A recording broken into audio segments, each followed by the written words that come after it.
Dieu est le chemin, la vérité, la vie. Jésus. Amen. Alléluia. Regardez au-delà des apparences. Souvent, les apparences sont trompeuses. Je vais essayer d'aller doucement pour que vous compreniez cette histoire qui s'est passée dans Lévitique et puis dans Marc. Un écrivain, George Sombre, a écrit ceci: l'apparence du corps n'est pas toujours le reflet de l'âme. D'accord? Ce que vous voyez à l'extérieur n'est pas toujours le reflet de ce que j'ai à l'intérieur. Et un autre écrivain a dit: dès l'instant où vous aurez foi en vous-même, vous aurez foi pas en moi, pas en vous-même, vous acceptez vous-même, vous êtes content de vous-même, vous devez vous aimer vous-même, vous devez avoir la paix d'abord par vous-même, avant de chercher qu'une autre personne puisse vous procurer la paix. Vous-même, vous devez créer ce climat dans votre vie. Seigneur, aujourd'hui, je veux avoir la paix.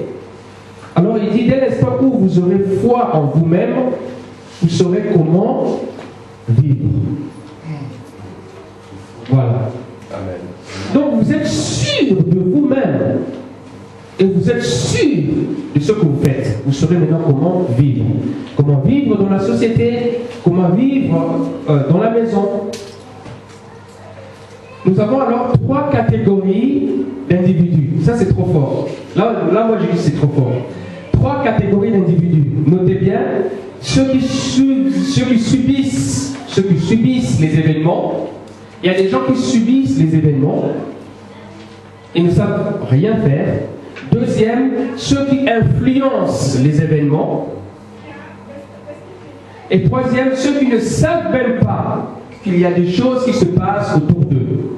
Ils sont complètement ignorants qu'il y a des choses qui se passent autour d'eux. Quand Dieu bénit, ils sont ignorants. Quand il y a une catastrophe, ils sont complètement ignorants. Ils vivent selon les autres. Finalement, ils ne savent plus qui ils sont. Ils n'ont plus d'identité. Là-bas c'est rouge, ils deviennent rouges. Là-bas c'est bleu, ils deviennent bleus. Là-bas c'est jaune, ils deviennent jaunes. Alors qu'un grec présentait c'était un théâtre, il avait 5 masques. Alors il mimait avec les 5 visages pour montrer plusieurs personnalités. Mais sa vraie personnalité était cachée. Nous les chrétiens, on ne doit pas avoir plusieurs visages. On doit avoir un visage, une identité. Amen. Nous sommes créés à l'image de Christ. Amen. Alléluia. Seigneur, aide-nous. Alors avant d'aller plus loin dans mon message, j'aimerais bien que vous compreniez la définition de la foi, puisque je vous ai parlé de la foi. La définition de la foi. Comment avoir la foi en Dieu? Qu'est-ce que la foi? La Bible nous donne la définition dans Hébreux 11, verset 1. Nous avons lu, nous avons dit, la foi est une ferme assurance des choses qu'on espère. Amen. Et une démonstration de celles qu'on ne voit pas. La foi, c'est une ferme assurance. Amen. Pour votre information, la foi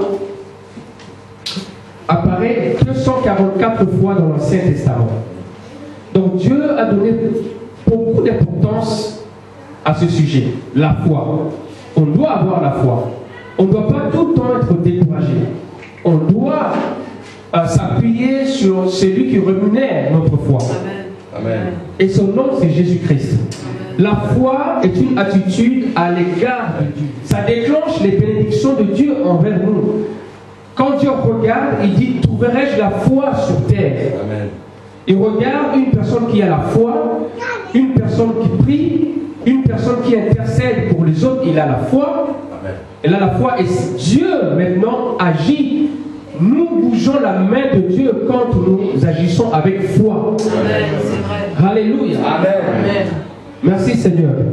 La foi est une arme puissante. Hébreux 11, verset 30. C'est par la foi que les murailles de Jéricho tombèrent. Amen. Si vous avez la foi, si vous avez les murs de Jéricho dans votre maison, dans votre vie, si vous avez la foi, cette foi va faire tomber les murailles qui vous empêchent d'aller plus loin avec le Seigneur. Les murailles qui vous empêchent de rentrer finalement dans votre bénédiction. Les murailles qui vous empêchent d'aller jusqu'à Canaan. Ouais.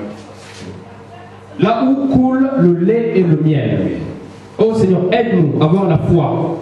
Merci Seigneur. Quand le Seigneur nous demande de marcher, on doit marcher. Quand le Seigneur nous demande de prier 7 jours, on doit prier 7 jours. Quand le Seigneur nous demande de crier, on doit crier. Quand le Seigneur nous demande de chanter, on doit chanter. Parce que les murs vont tomber. Amen. Alléluia. Amen. Les murs de l'incrédulité, les murs de la foi, les murs de la pauvreté, les murs vont tomber. Amen. Et moi je crois que le Seigneur est prêt à le faire pour nous aujourd'hui. Nous devons savoir que la foi peut aussi faiblir. C'est pour cela les disciples ont demandé au Seigneur, Seigneur, augmente notre foi. Dans Luc 17, verset 5. Ils ont demandé au Seigneur, Seigneur, augmente notre foi. C'est notre prière aujourd'hui. Vous priez, Seigneur, augmente. Seigneur, j'ai essayé de mes propres forces, je n'ai pas pu. Mais Seigneur, augmente ma foi parce que cette situation est tellement difficile. Seigneur, fais ton œuvre dans ma vie. Agis puissamment dans ma vie. Alléluia. Amen. Je veux voir ta main dans mon foyer. Je veux voir ta main, Seigneur. Ça fait longtemps que je cherche du travail, je ne trouve pas. Seigneur, je veux voir ta main. Je veux, Seigneur, cette semaine que tu puisses avoir une identité. Quand les gens nous voient, ils doivent voir quelque chose en nous. Alléluia. Amen. Seigneur, aide-nous. Seigneur, je te prie, Seigneur, de poser ta main, Seigneur, sur chaque personne ici. Seigneur, aide-nous, Seigneur, je dois refléter ton identité. L'amour, la joie, Seigneur, la paix. Seigneur, la foi, Seigneur. Alléluia. On ne doit pas être une source de malédiction. Seigneur, on doit être une source de bénédiction, Seigneur, pour le faire Seigneur, dans tous les domaines. Alléluia. Oh, merci, Seigneur. Fais-le, Seigneur. Merci, Seigneur. Amen. Alléluia. Alors, je disais, la foi, ce n'est pas avoir, c'est être. Je ne peux pas juger votre foi en fonction des choses que vous possédez. Je ne peux pas juger votre foi parce que vous avez une belle maison. Je ne peux pas juger votre foi parce que vous avez une voiture. Je ne peux pas juger votre foi parce que vous avez des vêtements très riches. Le fait de penser cela veut dire que celui qui n'a pas une belle maison, celui qui n'a pas une belle voiture, celui qui n'a pas de vêtements n'a pas de foi. C'est faux. C'est faux. Ne pensez pas parce que vous ne possédez pas ce que l'autre possède, ce que vous n'avez pas la foi. Le Seigneur vous donne à la mesure. Il mesure exactement ce dont vous avez besoin. Dieu dit non. La foi comprend quand Dieu dit patiente.